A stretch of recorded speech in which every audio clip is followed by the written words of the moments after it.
नमस्कार, बी न्यूजमध्ये आपलं स्वागत. मी साऱ्या कुलकर्णी. एक नजर आजच्या दिवसभरातील ठळक बातम्यांवर. कौशल्याधारित नव्या शिक्षण पद्धतीचा अंगीकार करावा, सामाजिक बांधिलकी आणि नीतिमूल्यांचं पालन व्हावं, नूतन कुलगुरू डॉक्टर R.K. कामत यांची भूमिका.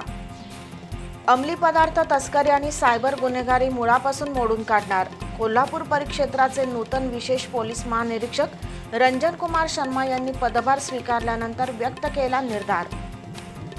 चंदगड तालुक्यात वृक्षारोपण घोटाळा, 1,34,00,000 रुपये खर्चून लावलेली झाडं वर्षभरातच वाळली. वृक्षारोपणाच्या ठेकेदाराकडून रक्कम वसूल करण्याची स्वाभिमानी शेतकरी संघटनेची मागणी. प्रक्रिया केलेलं सांडपाणी MIDC आणि कोरडवाहू शेतीला देण्याचा प्रस्ताव, आमदार अमल महाडिक यांच्या उपस्थितीत झाली बैठक.